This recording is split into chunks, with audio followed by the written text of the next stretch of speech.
এইটা আসলে সিগনিফিকেন্সটা আসলে কি? বর্তমানে যে রাজনৈতিক দলগুলোর সাথে সরকারের একটা দূরত্বের আলোচনা আছে, যদিও এটা আসলে কতটা সত্যি সেটা রাজনৈতিক দল বিশেষ করে বিএনপি এবং সরকারই বলতে পারবে, কিন্তু একটা আলোচনা রাজনৈতিক মহলে আছে, আমাদের বাংলাদেশের রাজনৈতিক পরিবেশে এটা আলোচনা হচ্ছে। সুতরাং এটা যদি সত্যি হয়ে থাকে, সরকার এবং বিএনপির সাথে আলোচনা মানে উপর মহলে খুবই গুরুত্বপূর্ণ একটা বিষয়।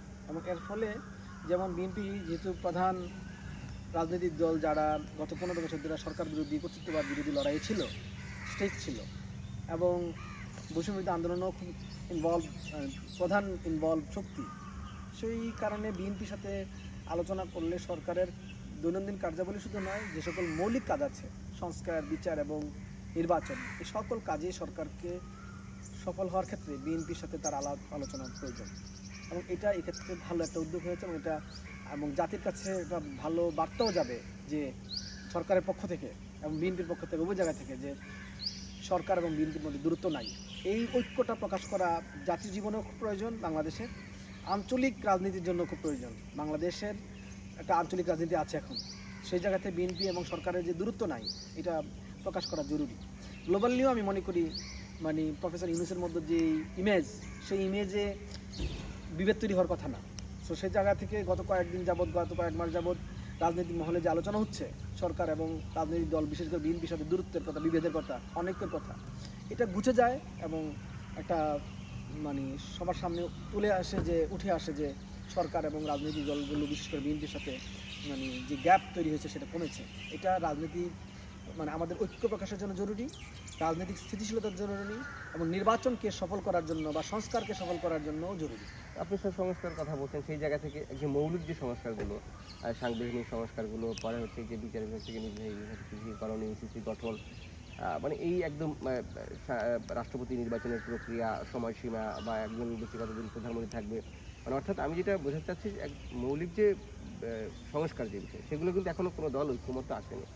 তো এই যে তারেক রহমানের সাথে প্রধান উপদেষ্টার সাথে তারেক রহমানের সৌজন্য সাক্ষাৎ, এই জায়গা থেকে আসলে যে সংস্কার নিয়ে যে রাজনৈতিক দলগুলোর মধ্যে এখনও দূরত্ব রয়ে গেছে বা সেইখানে আসলে, এবং বিএনপি তো কিছু জায়গায় রিজিড আছে। আপনার যদি আমি কোড আনকোড বলি, এনসিসি নিয়ে বিএনপি খুব রিজিড অবস্থানে আছে, বা একই ব্যক্তি কতবার প্রধানমন্ত্রী হতে পারবে এই অবস্থানে বিএনপির যে মত, সেই জায়গায় বিএনপি রিজিড আছে যে এইখান থেকে সে নড়াচড়া করে না, এবং মৌলিক ক্ষেত্রে ম্যাক্সিমাম ক্ষেত্রে হচ্ছে এইটা।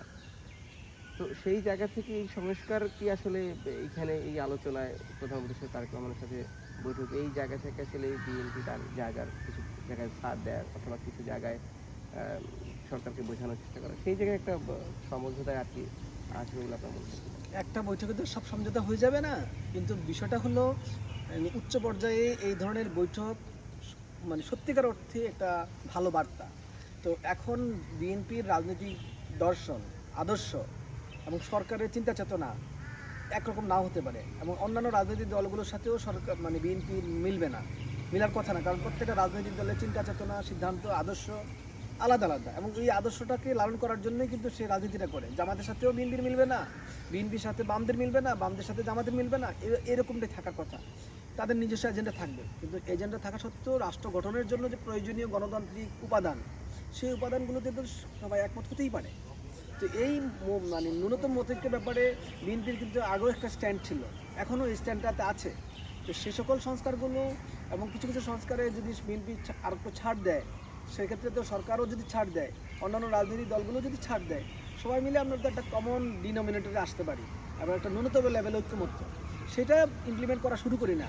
গণতন্ত্র রক্ষা করার জন্য যেমন আপনি নির্বাচন, আমরা যা মানে সংসদীয় ব্যবস্থার যে পরিবর্তন, রাষ্ট্রপতি বা মানে কয়বারের জন্য প্রধানমন্ত্রী হবে, এই সকল বিষয়গুলোতে আমরা একটা সিদ্ধান্তে আসি না। এই বৈঠকটি যে হচ্ছে এই ধরনের কোনো ধরনের একটা জায়গায় এরকম প্যাকেজ না আমার কাছে মনে হয় না। আমার কাছে মনে হচ্ছে যে সরকারকে সহযোগিতা কতটা করবে বিএনপি, আর বিএনপির কাছ থেকে সরকার কতটা সহযোগিতা চাবে, সেইটার উপরে মানে একটা আলোকপাত হবে। এটা একটা ব্রডার জায়গা থেকে কথা হবে, আমার কাছে মনে হয় না খুব স্পেসিফিক জায়গা থেকে কথা হবে। নির্বাচন নিয়ে কথা হবে, সেটা তো নিশ্চিত ধরা যাচ্ছে। নির্বাচন নিয়ে আসলে কী ধরনের আলোচনা বা সেইটা আসলে কেমন হওয়া উচিত? নির্বাচন নিয়ে আলোচনা হলো, নির্বাচনের ডেটটা যদি বিএনপি যেহেতু নির্বাচন ফেব্রুয়ারি এবং জানুয়ারির মধ্যে চেয়েছে, আর সরকার এপ্রিল করেছে, এপ্রিলে করার ক্ষেত্রে তো ফিজিবিলিটি নাই। আমি তো অনেক আগের থেকে কথা বলছি, গত 2-2.5 মাস 3 মাস যাবতীয় কথা বলছি যে এপ্রিল মানে ফেব্রুয়ারির পরে নির্বাচন করা এত সহজ না, পরিবেশ ফেব্রুয়ারি পরে করা সহজ না, এই পরিবেশ নাই আমাদের, অনেকগুলো কারণেই আমরা এগুলো বলেছি, আর নতুন করে বলতে চাই না। কিন্তু এখন মূল ব্যাপারটা হলো বিএনপি এবং সরকারের সাথে যে তারিখ নিয়ে যে মতবিরোধ, সেইটা কমানো দরকার। এখন এটা এই পরিবেশটা কমবে কিনা? এটা কমবে কিনা, এখনই সরকার তো অনেক বিষয়ে সিদ্ধান্ত নিয়ে আবার সিদ্ধান্ত পরিবর্তন করেছে। সরকার তো খুব রিজিড না সব জায়গায়, মানে এই সরকার একটা ভালো দিক হলো খুব রিজিড থাকে না, চেঞ্জ করে, তো এটা একটা ভালো দিক। তো এখন এপ্রিল ঘোষণা করেছে, আগে জুন বলেছিল, এখন এপ্রিলে আসছে। এখন যদি রাজনীতি সমঝোতার জন্য বা রাজনৈতিক দলগুলোর সাথে আন্ডারস্ট্যান্ডিং বাড়ানোর জন্য সরকার এটা এপ্রিলে করতে গেলে মানে ফেব্রুয়ারি বা জানুয়ারিতে করে ফেলে, এতে তো কোনো সমস্যা নাই। আর সরকার সময়টা কেন চেয়েছিল? ওদের তো সরকারের তো এপ্রিল ফেব্রুয়ারি আর জানুয়ারি একই কাজ, মানে আসলে 2 মাস 3 মাস বেশি থেকে কি হবে? সরকার চেয়েছিল কিছু সংস্কার আছে যেগুলো কমপ্লিট করতে তার সময় লাগছিল, মনে করছিল কিছু বিচারের কাজ ছিল সেগুলো দৃশ্যমান করতে তার সময় লাগছিল।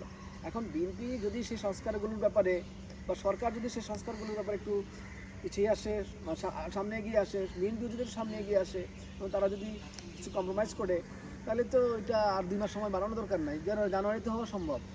সো এই সকল ক্ষেত্রে আমার কাছে মনে হয় আর কি এই বৈঠকে মোটা দাগে কিছু বিষয়ে একমত হবেন, না হলে ওনারা বসতেন না, যেহেতু বসছেন নিশ্চয়ই একমত হবেন এবং ওনারা একটা জাতীয় ঐক্যতে শো করতে পারবেন।